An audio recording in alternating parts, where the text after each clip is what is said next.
Hello, everyone, and welcome. This is Susan Lopresti, and you are listening to the Susan Lopresti Wellness, Mind, Body, and Soul podcast. Thank you so much for listening. I work with midlife women who are noticing changes in how they look and how they feel due to aging, and I help them to reclaim their health and their vitality that they had when they were younger. I teach women how to be proactive in maintaining good health through my webinars, my coaching programs, and my podcasts. And actually, that's the reason why I created this podcast to begin with. And that was, I wanted to get my message out to the world because I feel everyone who listens to my podcast can benefit from the episodes that I speak about maintaining good health. And a lot of it is not just about women, but people in general in maintaining good health. But I do have a focus on midlife women. Once women begin to look and feel better, they will now come to the realization that midlife can be the best time in their life. Because when you're not feeling well and you're having all of these health challenges, you look at this time of life in a very gloomy type of way, like it's downhill from here. And that is not the case. And that's my intention, is to let people know that just because you're entering midlife doesn't mean it's like the end. It could be the start of something wonderful in a midlife woman's life. You may be wondering how I help women to get to this place of wellness. It's through alternative healing modalities with a focus on functional medicine, also movement of your body daily, daily meditation, energy healing, and of course, having healing foods as well. And my focus is to help women to make better choices with food and to increase exercise, self-care, work on relationships with yourself. Your relationship with yourself is the most important relationship that you have. So you want to work on that from an emotional standpoint and also a physical standpoint in improving your health, and also from a spirituality aspect. I believe that knowledge is power, and I give women the tools needed to prevent rapid aging and decline. And armed with the tools necessary to do so, you can slow the aging process to make this time in your life the best years ever. So through diet and lifestyle changes, my clients begin to notice an improvement in their health and in the way they feel and they look in just a matter of weeks. Now, with that in mind, I do want you to understand that I am not a doctor. And by all means, if you are not feeling well, my best advice for you is to seek the advice of a doctor. If you've been enjoying my podcast, please let me know. Leave me a comment.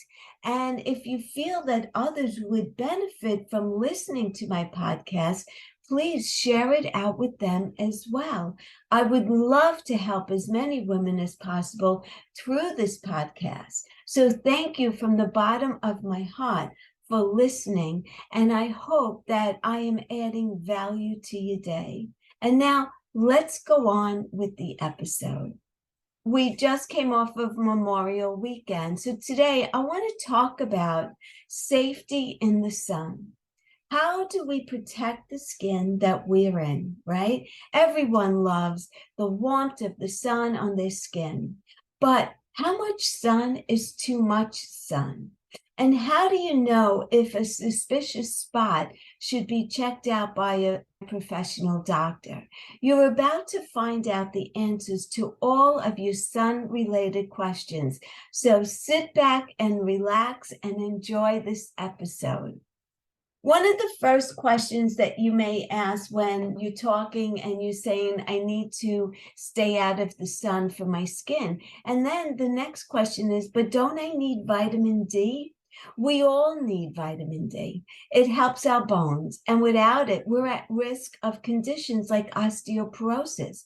Vitamin D also helps to boost your immune system. When your skin is exposed to sunlight, it manufactures vitamin D. However, letting the sun beat down on you isn't the only way to satisfy your vitamin D quotient. Fatty fish, egg yolks, beef, liver, and cheese are all good sources of vitamin D. You could also find milk and orange juice that has been fortified with vitamin D. If you think you're not getting enough, supplementation is another option. So, how much sunscreen do I need? Ingredients like zinc oxide, titanium dioxide, and other minerals act as a physical sunblock. They reflect UV rays from the skin. The white-colored noses on beachgoers in the 1980s and the 1990s were due to these compounds, right?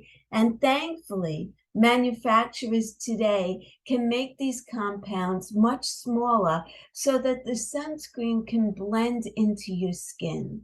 Sunscreens can also contain ingredients such as avobenzone or oxybenzone, which are organic chemicals that absorb UV radiation instead of reflecting it. We want to talk about UVB and UVA SPF. They both stand for sun protection factor and refer to how well a sunscreen can protect against UVB rays, which cause burning and sun cancer. It could also be helpful to think of UVB for burning, right? Another type of radiation is called UVA, and this is responsible for age spots and wrinkles, as well as some types of skin cancer.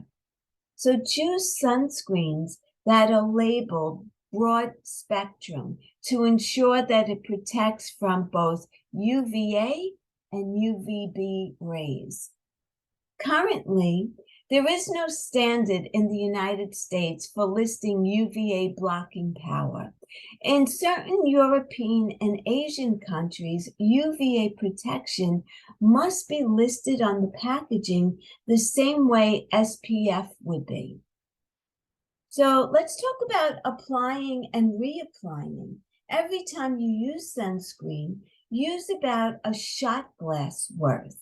That's about an ounce or so to cover your whole body.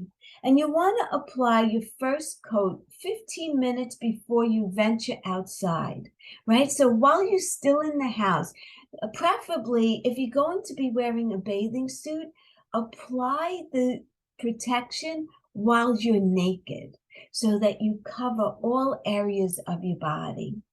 And again, you want to apply that first coat 15 minutes before you venture outside. Then reapply every 2 hours as long as you're outdoors. I also want to talk about expiration dates on sunscreens because this is really important. Sunscreens are designed to remain at optimal strength for up to 3 years. This means that you can use leftover sunscreen from 1 year to the next, which is great news because they're not that cheap and we're all looking to save $1 these days. So some sunscreens will include an expiration date. Discard sunscreen that is past the expiration date. Otherwise, write the date of purchase on the bottle and be sure to throw it out 3 years later if you still have any left. Let's talk about extra protection as well. It's better to be safe than sorry. When you're spending a lot of time outdoors, be sure to cover up with lightweight, light-colored clothing. Make it a point to wear a hat with a brim, I always do, to cover your eyes and your scalp, and don't leave your house without sunglasses on a bright day. Additionally, if you're buying chapstick or skin makeup, choose products that include at least SPF 15.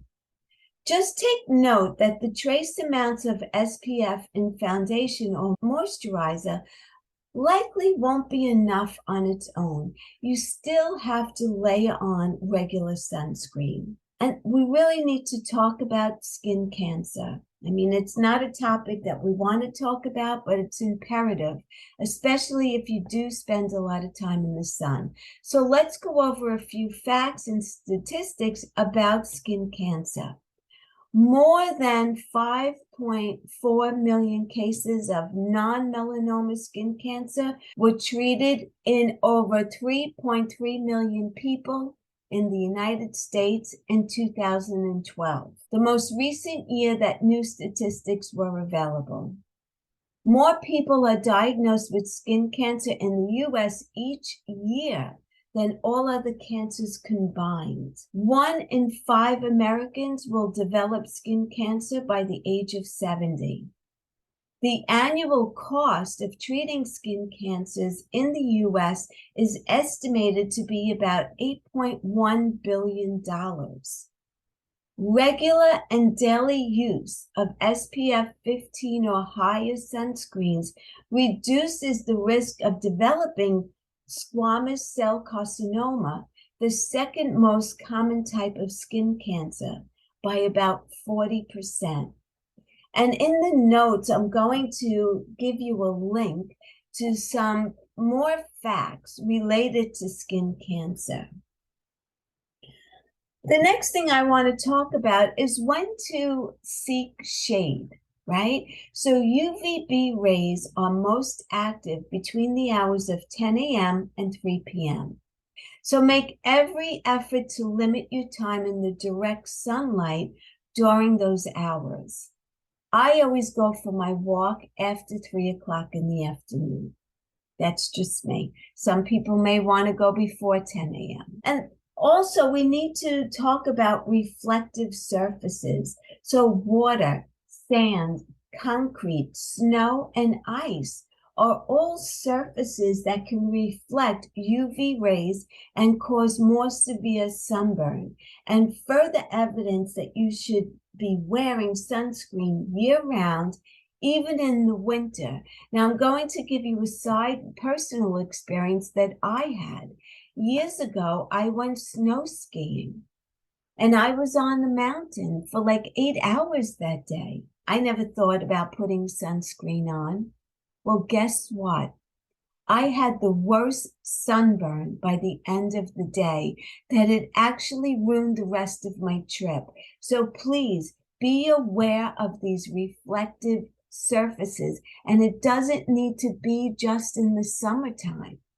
That's a perfect example when I was out snow skiing. Also, what about cloudy days, right? When the sun is not out, when it's cloudy, up to 80% of the sun's UV rays can pass through clouds, which means that you can still get a very serious sunburn on an overcast day. And then there are people who say, but I don't burn.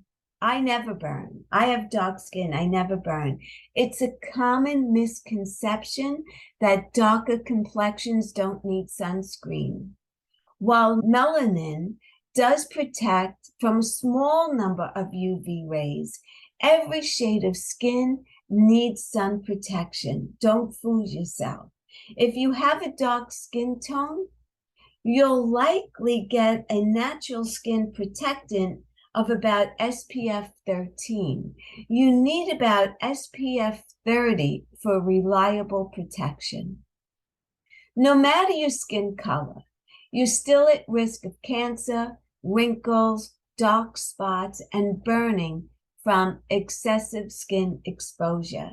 So don't fool yourself into thinking that you have darker skin and you don't have to worry about any of this. You do. Avoid the white cast. Sunscreen is a crucial part of every beauty routine.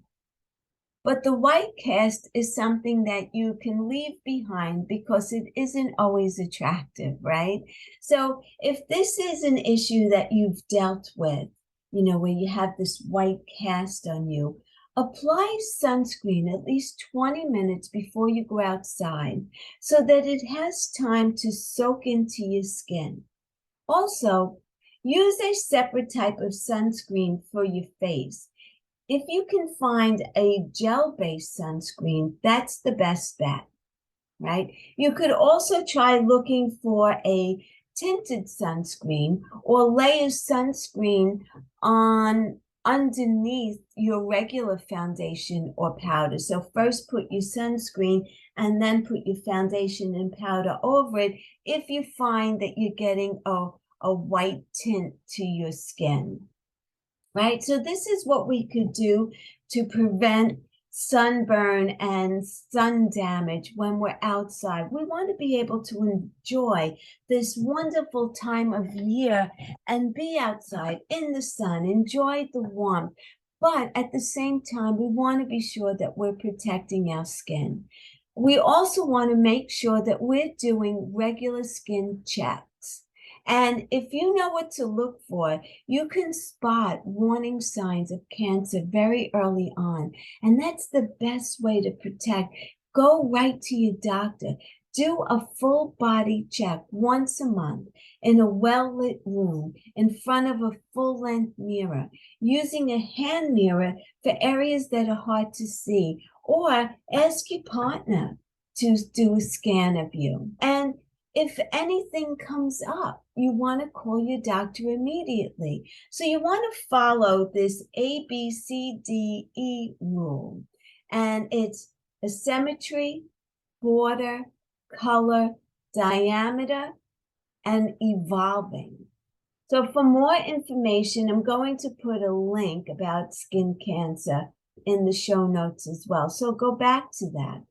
And a word on indoor tanning. It would be really amiss if I didn't talk about that. Tanning beds are not safer than the sun. Whether indoor or outdoor UV rays, your skin will still suffer. Also, tanning beds don't help your body make vitamin D. They emit mostly UVA light, while your body needs UVB to create vitamin D. I want to talk about embracing a faux tan. Most people fear looking orange from a spray tan, but thanks to technology and lots of experimentation, that's highly unlikely nowadays. Back in the 80s and the late 70s, when I was experimenting with a fake tan or faux tan, I was glowing orange. And so I said, no, this is not for me. It doesn't look natural. I'd rather just be white or get burned because I'm so fair that I have to burn first before I get tan. I no longer do that. I have plenty of sun damage, but I've been on a quest for the last, I want to say, probably 25 years of really protecting my skin. I have freckles, I have sunspots, I have wrinkles. I'm just trying to avoid any more of it. If you love the way you look with a tan, right, do a little research to find a quality product and check out a video that I'm going to put about how to apply self-tanner, because that's really the ticket, right, is how you're applying it. Is it streaky? What's the best way? What do I use to apply it? I'm sure that this video is going to answer a lot of your questions. I also want you to take note of your location. If you live close to the equator, so if you live down south in the States, or you're in South America, you're very, very close to the equator. Or are you high in altitude location? So if you're close to the equator, you're at greater risk of sunburn quicker. And if you're further away, you're at less risk. So take this into account when you're on vacation as well. Because if you live up north, way up north, and you sit in the sun, You may be able to stay an hour and say, oh, an hour, I still didn't get burned. But if you're down south, closer to the equator, within 15 to 30 minutes, you could be burning. And everyone is different based on your skin, right? So I'm not telling you that everyone could stay 15 minutes in the sun. If I stay 15 minutes in the sun without sunscreen, I'm going to be having a pink tone to me. So everyone is different. And you know your own body, and you know, based on past experience, you want to do better for yourself because the skin will age you. It looks great while you have a tan, but it will definitely age you over time. So what's more important to you? The other thing I want to recommend is that you keep drinking water. While there's no proof that water can help protect you from the sun, despite what some may claim, it is important to stay hydrated when you're spending time in the sun. So you always want to carry water with you when you're in the sun, and you want to aim to drink more than you would on a typical day spent indoors, right? So that you could avoid heat stroke, because that's definitely something that will happen if you are dehydrated and you're spending time outside. So be sure that you have plenty of water with you and that you're drinking regularly, okay? That's so important. You also want to prevent peeling. Once you've come inside from a sunny day, you want to, after you shower, immediately apply a moisturizer, an oil or an aloe-based gel to your skin. This will help keep it hydrated and make it less likely to peel if you did burn. And then I'm going to talk to you about creating your own do-it-yourself after sun skin tonic. You can make this soothing cream, which is 4 ingredients. In a blender, you want to puree a 1/4 cup of jojoba oil and a 1/4 cup of aloe vera gel. Then you want to add 2 tablespoons of coconut oil and 2 to 3 drops of your favorite essential oil, maybe lavender, and mix on a low speed to combine everything. Then you want to pour everything into a sealable jar, like a mason jar, and have it tightly sealed and keep it in your fridge for maximum relief after a day in the sun. So when you come back from the beach or boat or whatever you did, if you were playing pickleball or tennis or playing golf, once you're back home and you've taken your shower, apply this wonderful do-it-yourself soothing after sun cream with just these 4 very healthy ingredients. And then let's talk about how to help you sunburn heal faster. You tried to take precautions, right? But still, maybe you got burned, and that's okay. Take these steps to heal your skin and just do better the next time. Take frequent cool baths or showers and immediately, again, apply that moisturizer to help trap water in your skin when you step out. You want to grab aloe gel and keep it in the fridge to keep it cool and apply it as necessary. I have a huge aloe plant on my window ledge, and I use it for moisturizer. I use aloe for a ton of different things. It's a topic for another day.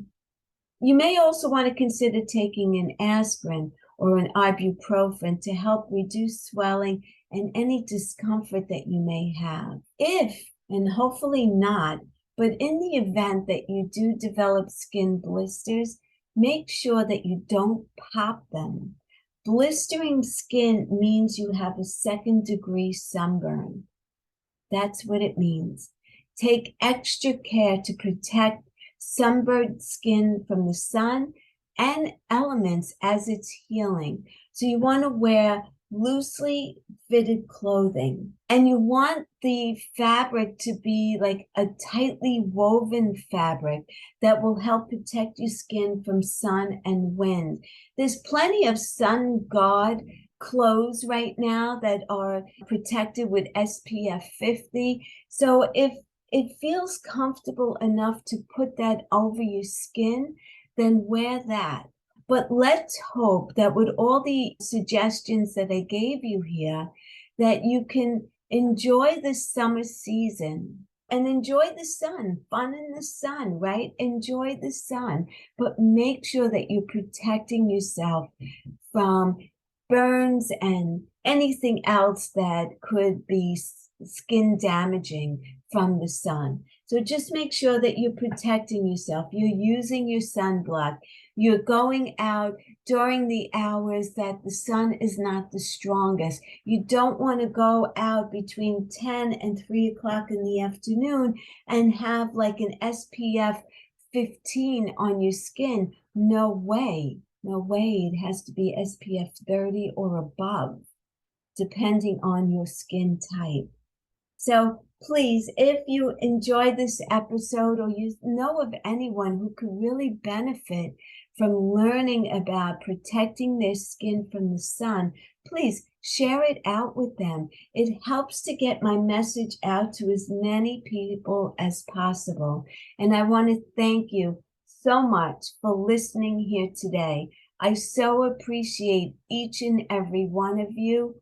And until the next time, be well, stay happy, and bye for now. Take good care, everyone.